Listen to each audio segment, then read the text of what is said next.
The 20th century was a period of enormous material progress and technological change. Great advances in education, social welfare, medicine, and mass communications altered the lives of billions of people throughout the world. The 20th century also produced 2 world wars of unprecedented devastation, dictatorial governments that practiced oppression on a massive scale, and, for the first time in history, the real threat of nuclear and environmental extinction for the human race. Modern artists, sensitive to the changing values around them, reflected these upheavals in their work. There is no single unified style among modern artists, but leading artists often felt a growing frustration with traditional Western values, at the same time hoping their art would lead the human race to a better future. Henri Matisse, the early modern French painter, wanted his art to be an expression of his feelings.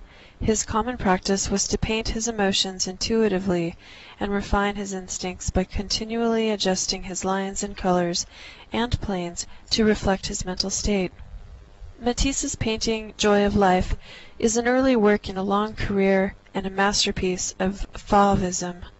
The Fauve movement lasted from 1905 to 1907 and was one of the most influential developments in 20th century painting. The Fauves freed color from its traditional role of describing the natural world and used color as an independent, expressive element. In the years before World War I, Pablo Picasso, a Spanish artist living in Paris, invented a new style called Cubism. Picasso asserted the new style in Les Demoiselles d'Avignon, the Women of the Avenue. The painting is of 5 prostitutes in a brothel, displaying themselves to male patrons. The figures twist violently and turn into geometric shapes like the square, triangle, and circle. The shapes seem to lie flat on the surface. The position of things and the shape of the patches on his canvas are governed by his desire to build a composition of forms on the surface arranged in a new kind of picture space. This is the heart of Cubism. The artists Georges Braque and Picasso developed the Cubist style over the next several years, filling the surfaces of their paintings with almost colorless Cubist fragments.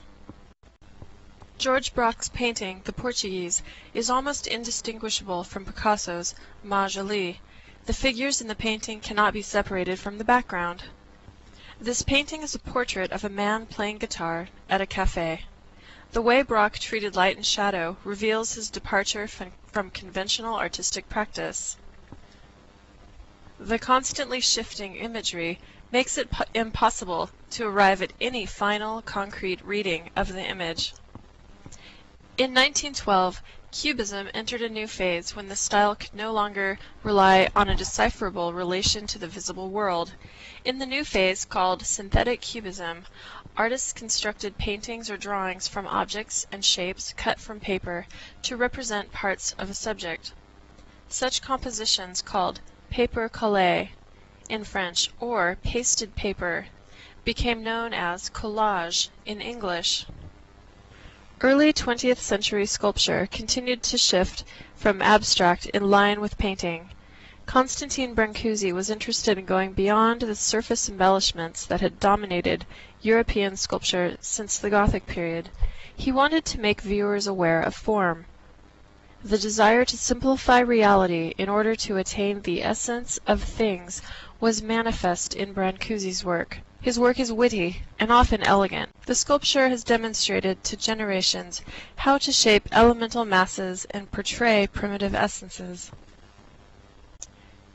Futurism began in Italy as a literary movement, but soon encompassed the visual arts, film, theater, music, and architecture.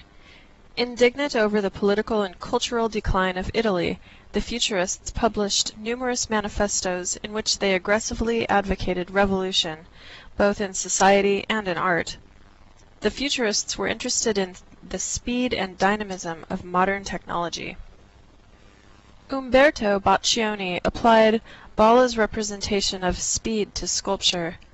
What we want, he claimed, is not fixed movement in space, but the sensation of motion itself. This piece highlights the formal and spatial effects of motion rather than their source, the striding human figure. He insisted that sculpture should be released from its usual confining outer surfaces in order to fuse the work with the space around it.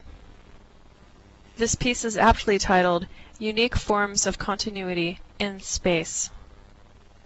Marcel Duchamp, a French artist working independently of the Italian Futurists, brought the dimension of motion to Cubism. In Nude Descending a Staircase No. 2, the single figure in motion suggests the effect of stroboscopic photography.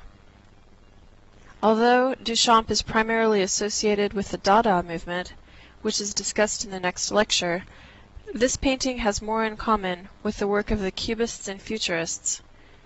The monochromatic palette is reminiscent of Braque's The Portuguese, as is Duchamp's presentation of the human form. One critic described this painting as an explosion in a shingle factory. Newspaper cartoonists had a field day with this painting, often making fun of it.